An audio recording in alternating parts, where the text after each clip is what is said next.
If you haven't been living under a rock in the last few days, you must have noticed the annual meeting in Davos taking place, where all the government wannabes and busybodies are meeting to discuss our future. Future in which they wish that you will own nothing and be happy.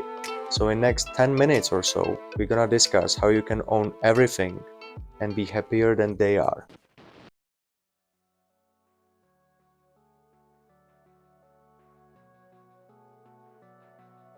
When we are talking about the digital gulag that's coming in maybe near future, we are not talking about one or two countries. We are literally talking that it's gonna be global, as maybe the pandemic issue was global as well.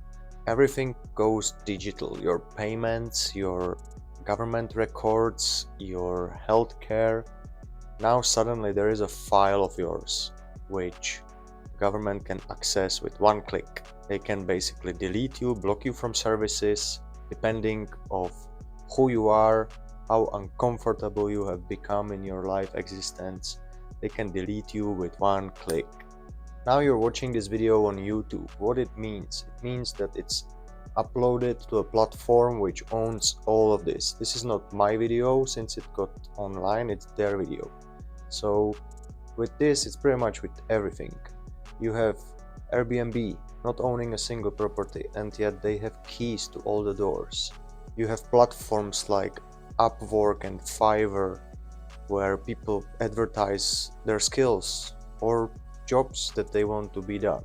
Upwork and Fiverr, they don't do anything, but they charge commission on everything that everybody does.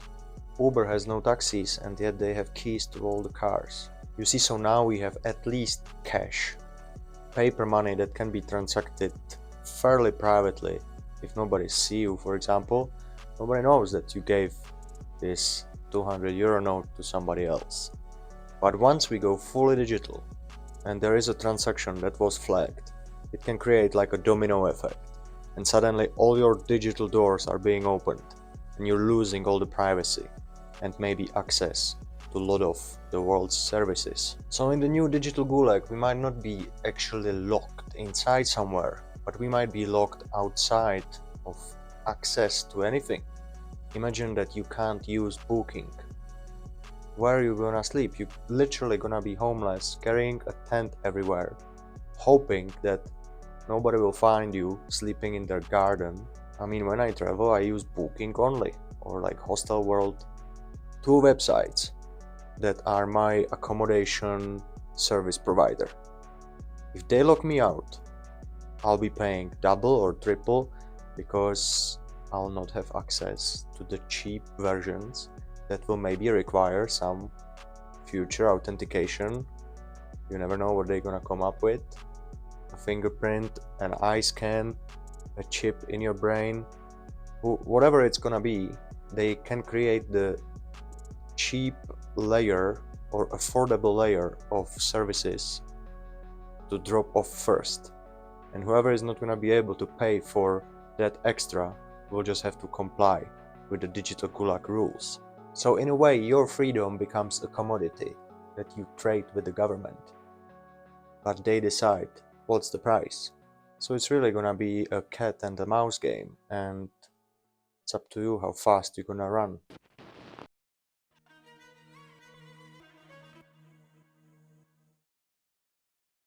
Now let me shortly define what means off-grid lifestyle to myself.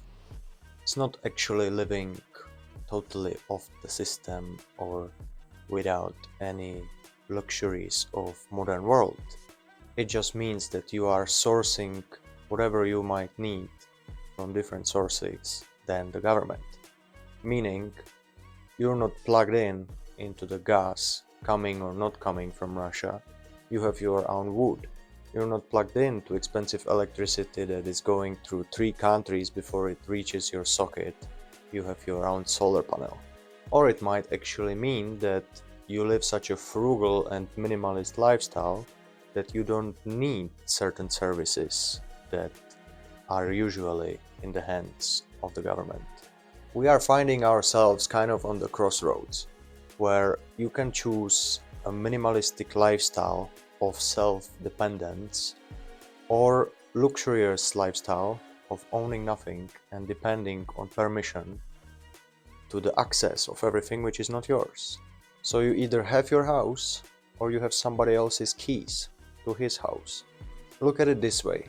For now, certain digital nomads, for example, they might be living on a beach in Bali, but it's probably not their house. It's certainly not their beach, and they are in a very fragile position. Should they just lose 1 week payment, they are out of there, and then the question arises where they actually are. Are they on Bali? Will the government kick them out because they are no longer welcome as a tourist, because they can't afford their villa on the beach now? I think this will be very hard choices that a lot of us will have to make in the near-term future, because it's gonna be really polarizing world. It's gonna be one or another. I hope that I'll be able to balance between these worlds as long as possible, jump in and out and take whatever I like in both, but it's better to be ready, right? Because literally, if you don't own anything, who you even are? I mean, certain form of ownership is necessary to maintain your identity.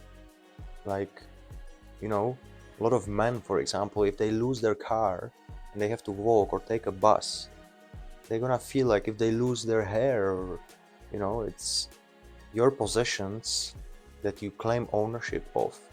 They define you in a way. You cannot just have nothing, be naked monkey, rent even the swimwear on that beach in Bali and be happy. It's just not gonna work like that. So certain forces are clearly trying to push us in a way that we feel happy by having just this little backpack, just this little payment card. Everything is so convenient, amazing. But on the other hand, it's such a fragile system that you have literally zero stability, especially now when all the dominoes are falling, currencies are collapsing, governments are going through revolutions and wars. If all your life is just this one plastic card somewhere in your surferwear, then what are you gonna do when it suddenly stops working? So by going off the grid, you're not necessarily only preparing yourself for the bad times, you're actively building your own new future, and hence a new world of your own order.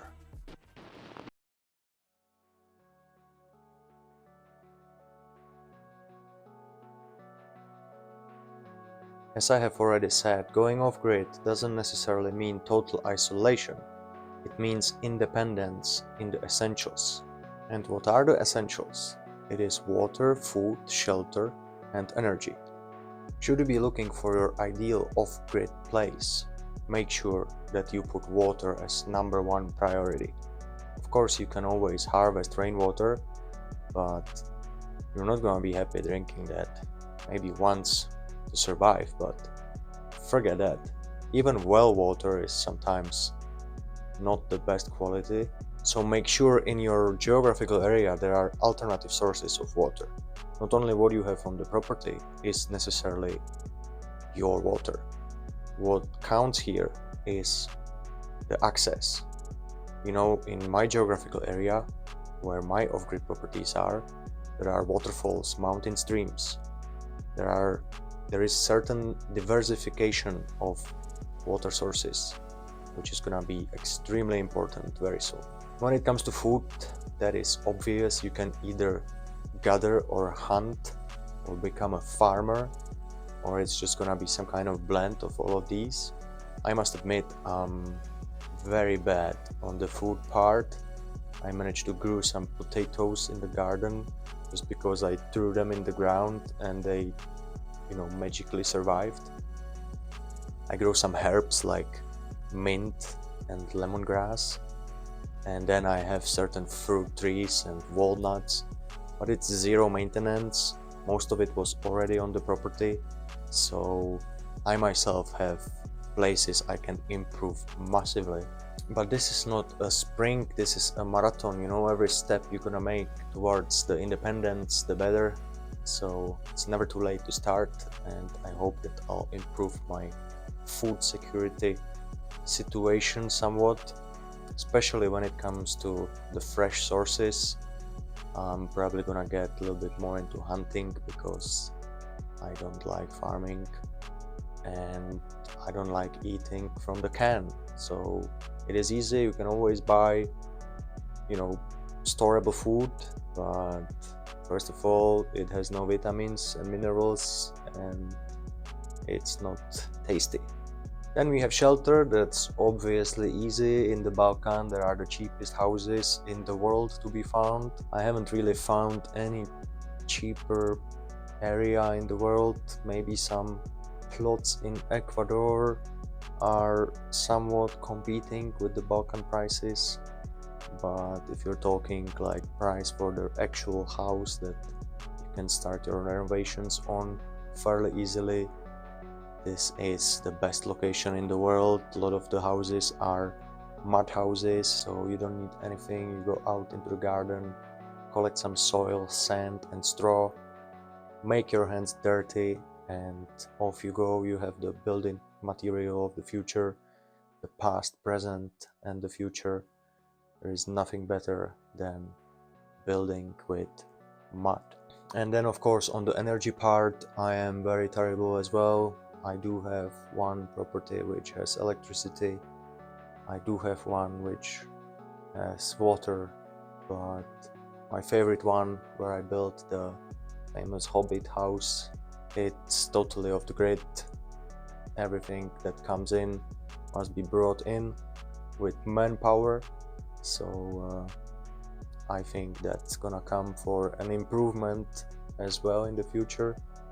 I plan to learn how to use solar panels and how to harvest my own energy, because again, summers here in the Balkans are one of the driest in Europe, and if it doesn't rain, it means that you have obviously a lot of sun.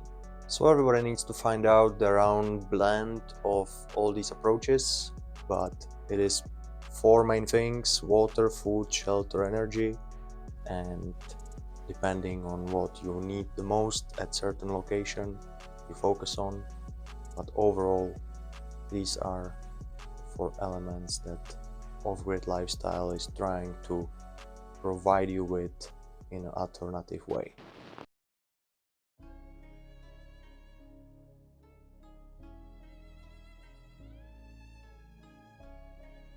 Now, depending from where are you watching, you might be from the US, Western world, China, Japan, I don't know. Why I am emphasizing so much about the Balkan way. They already tried communism, or socialism to be precise, because communism is just an idea. There was always a strong centralized government, so all the projects until this day were socialist. Now people know what they can expect, and if somebody is giving them the same promises that the Gorbachevs and Stalins of this world were promising, they are cautious. And when they see the Davos crowd talking somewhat collectivistically, they understand the mechanics. Hard commodities rule this world, you know. Why is United States trying to acquire Greenland? It's the minerals. Watch what they are doing, not what they are telling you you should do. Every central bank is buying gold, so do the same. But we are the little people, we need to own land before gold. Second, local people know how to live with little. They are very resourceful and they know how to improvise. A lot of them have more than dozen skills. So in the local villages, there is always somebody who can repair everything. There is somebody who knows everybody, and everybody has its own kind of role that he does best.